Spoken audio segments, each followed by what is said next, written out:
So, who is this she you're hoping will speak? Does she even know who she is? She is her mom, his shug, their baby sis, her late mom's best pupil, friend, fam, her soror, and who knows what else to who knows who. Oh, and don't forget the prez.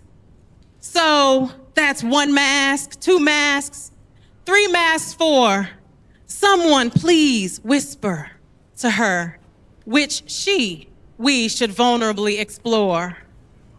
The safe one, the funny one, ask most people, y'all, I'm pretty funny.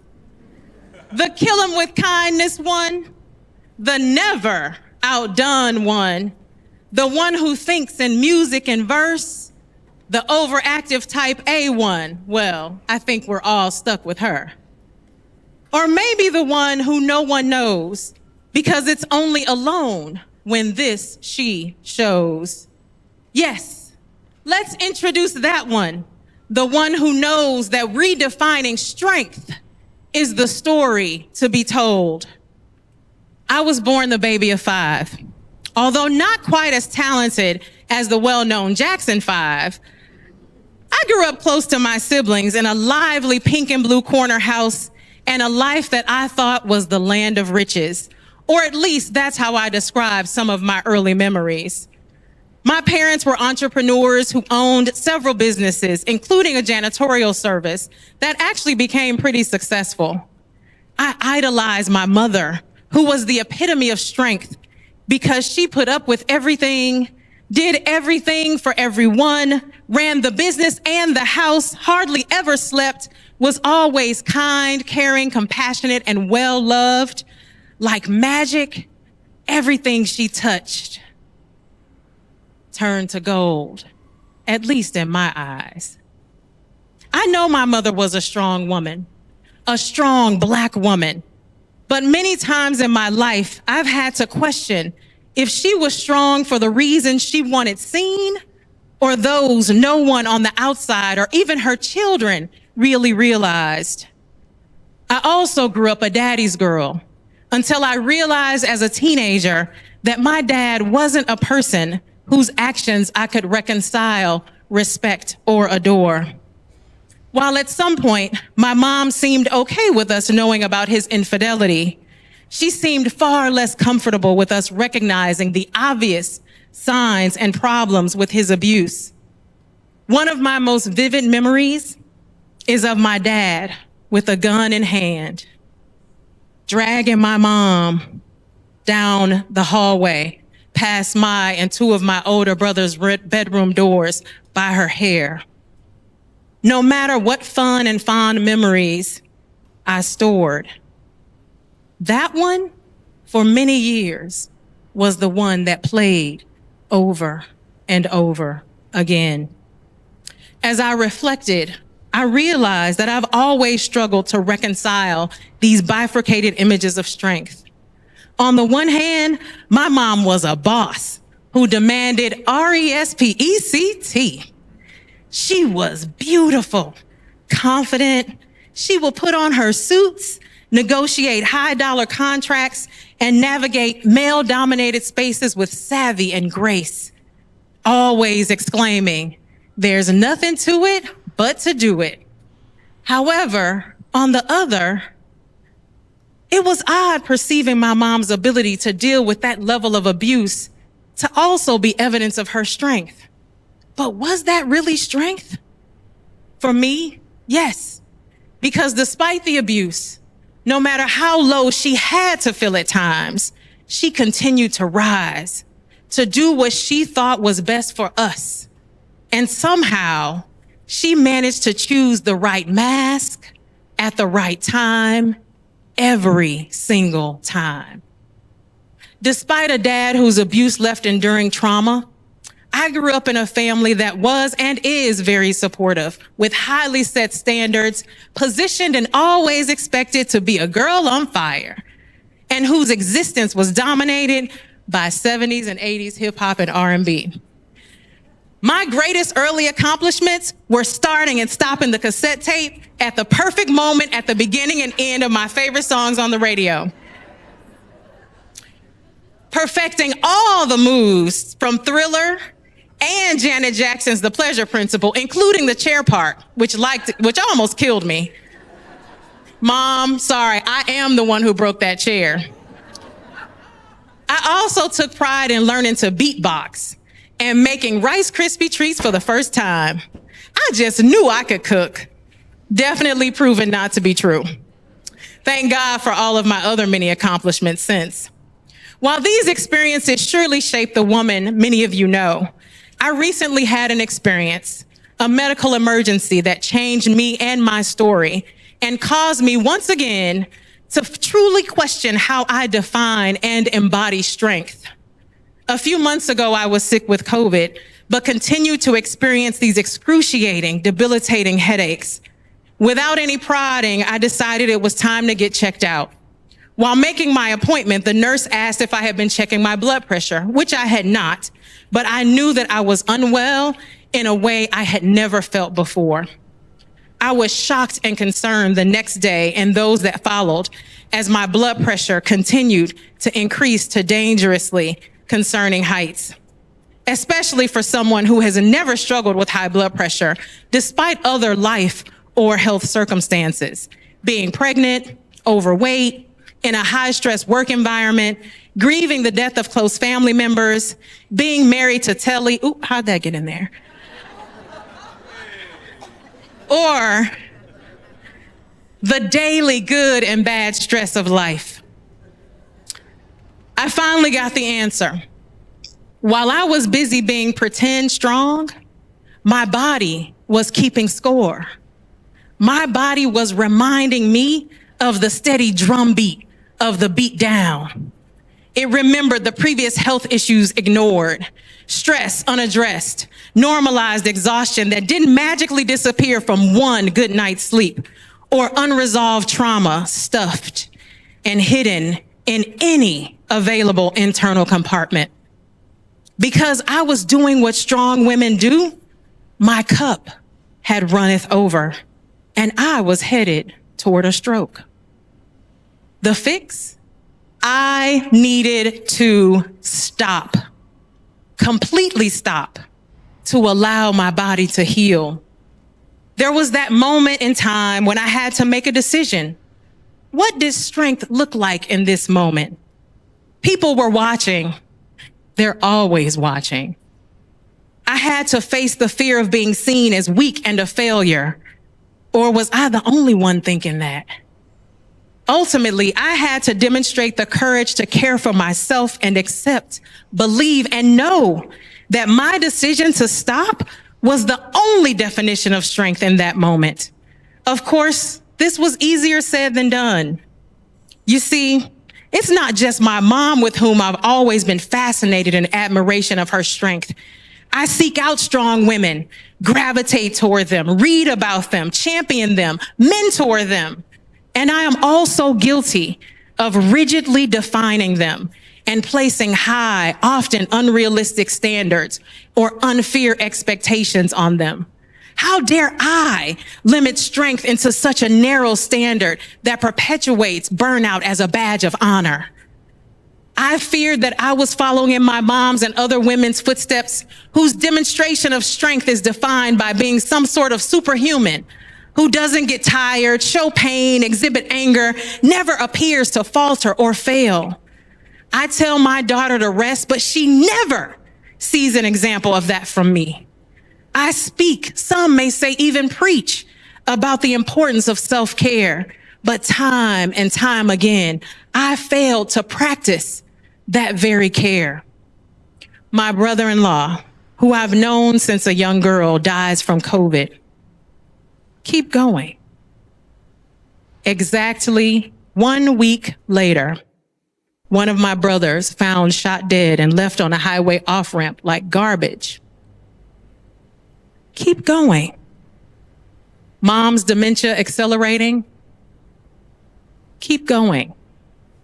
A couple years later, 2023 started with the loss of my dad. I didn't even process that unresolved complexities of that relationship or the feeling of being on an episode of Maury Povich at the funeral as I met new siblings for the first time. Hey, she looks just like me. Wow. Nope. Keep going. A few months later, I tragically lost my 18-year-old nephew after a car accident. Keep going. Then, 3 short months after his death, my hero, my first and best model of strength, my momsy, was gone after her long battle with dementia. The irony is that a stroke is what accelerated her passing. All of that in the background, while in the foreground, leading a college and loving a family. I told myself that I'd survive, so I should do what strong women do and just keep going. No, Jamel, not this time. This time, you have to remember that you're only human. Remind yourself and others that prioritizing your health is the most important characteristic of strength. Stop.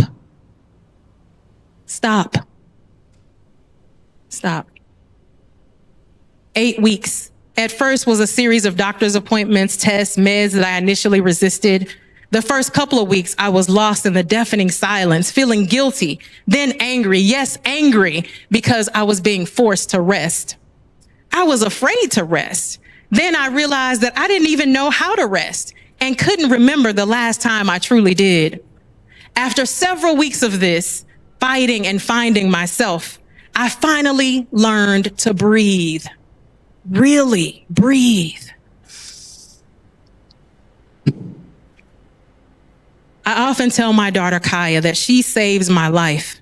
And I'm sure she doesn't fully understand how, why, or even the extent to which that statement is true. Of course, we're all imperfect human beings, so she doesn't make me perfect, but her very existence makes me a better decision maker.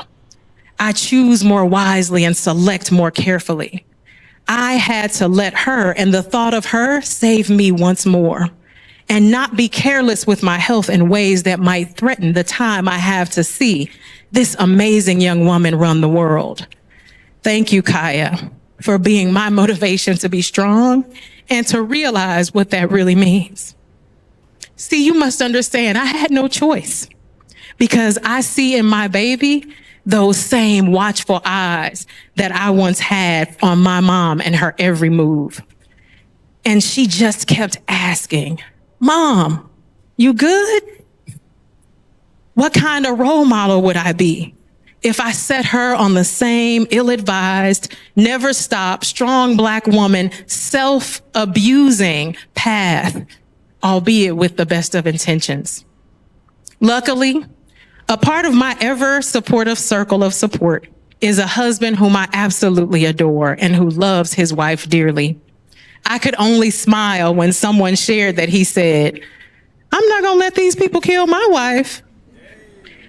Now, he simply meant that he was going to ensure I disconnected and did everything possible to heal. What Telly didn't want to say, what he didn't want to admit, is that I was killing his wife. I was killing me. I was killing me. I'm still processing all of this. I still can't believe I actually stopped, but I'm telling you, I am so thankful that I did. Now I'm back like Patti LaBelle with a new attitude. Come on now.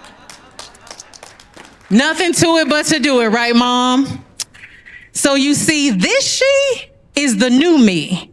I am Jamel Marie Santa Cruze Wright, and my new greatest accomplishment is representing a healthier version of strength.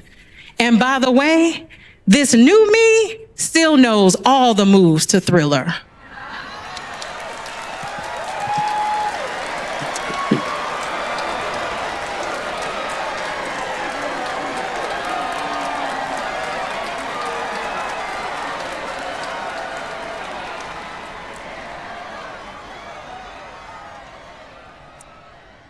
I've been teaching yoga for 10 years, and it's a practice of embodiment and presence.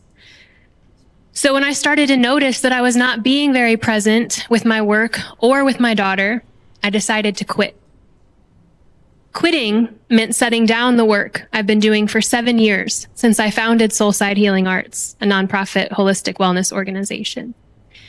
Quitting meant trusting someone else to carry the vision forward while I took a backseat role. See, I've built a job full-time from scratch, doing what I love, and I'm really proud of that. But it doesn't earn me enough to have full-time childcare. And I don't want to be away from my 3-year-old 40 hours a week. So I quit. This February, I stepped down and onboarded a new executive director. And as I was asked to write this story right in the time of that transition, I started to think about other times in my life I've been known to be a quitter. And that is to say, other times I've followed my gut to set something down that was no longer right for me.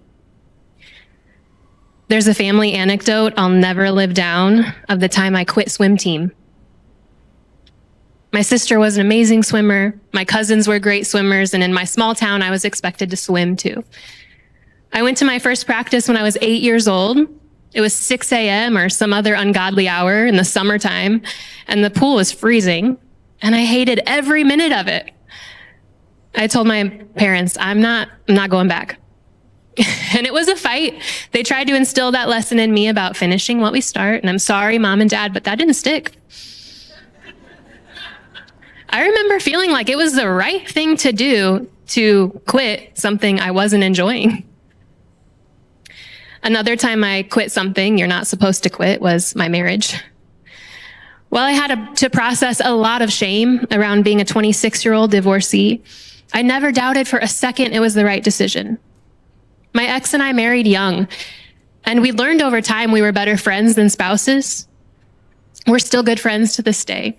We separated with respect and love, having decided that 26 was too young to commit to something for the rest of your life that didn't quite feel right.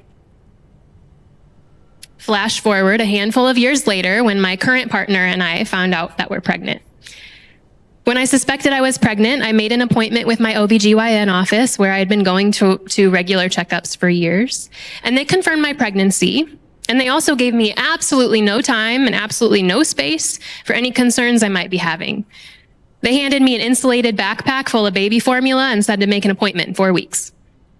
Baby formula? At 6 weeks pregnant? I did not make that next appointment. Instead, I quit the medical industrial plan for my birth.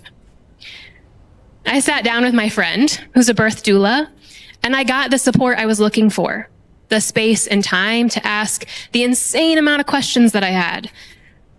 At that first appointment, I was treated like I was on an assembly line, and I know there's a lot of patients to get through, but I knew immediately that was not the experience I wanted for my birth. I wanted a provider who would share in my excitement or my worries, who wouldn't just hand me a product they had some kind of corporate deal with before learning anything about the viability of my pregnancy or my desired outcomes. And because I'd been building contacts in the holistic world of Peoria for a few years, I'd come across several acquaintances who had home births. Before I got pregnant, I would have said, no way. If a baby is being born at home, it must have been an accident. But after hearing more and more of these stories of peaceful, healthy babies intentionally born at home, it started to make some sense. So I met with a certified professional nurse midwife in her home office and started my journey to a home birth. My pregnancy was so peaceful. No panicked providers scaring me with unnecessary tests.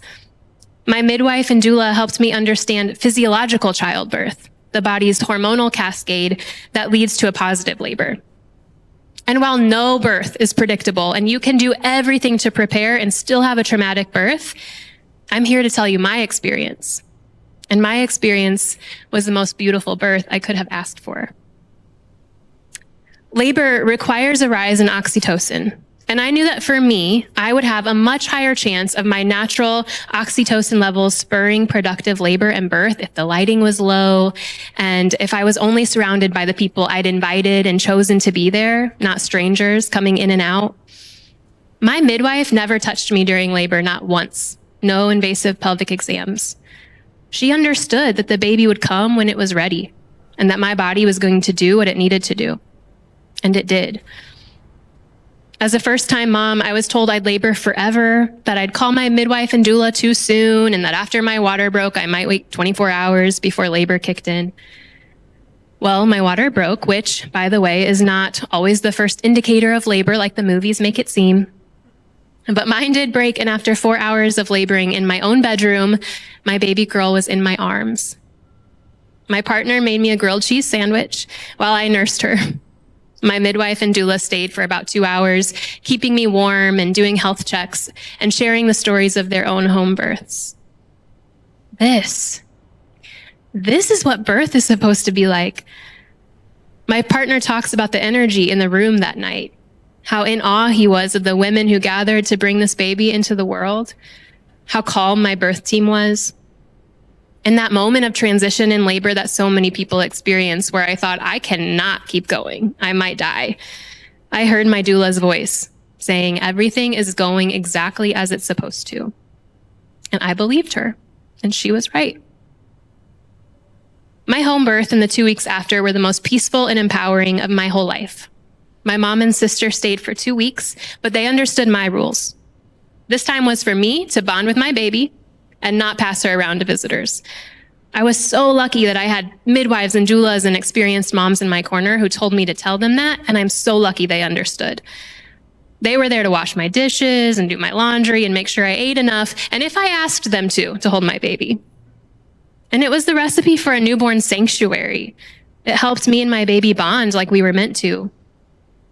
Later, I learned about postpartum doulas, and 6 months after my birth, I trained to become one, because I believe everyone deserves that kind of peace in their homes after having a baby. In fact, I believe the health of our society depends on it.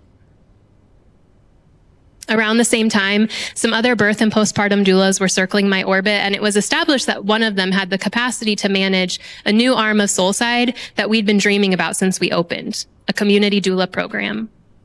So now anyone can request birth or postpartum doula support and pay what they can, regardless of income. And we support the program through donations and grants. Since launching in November 2023, we've served over 16 births and 6 postpartum clients. I know as a doula and a mother that an empowered birth where you have all the information and your wishes are respected makes all the difference in the foundation we then build with our children.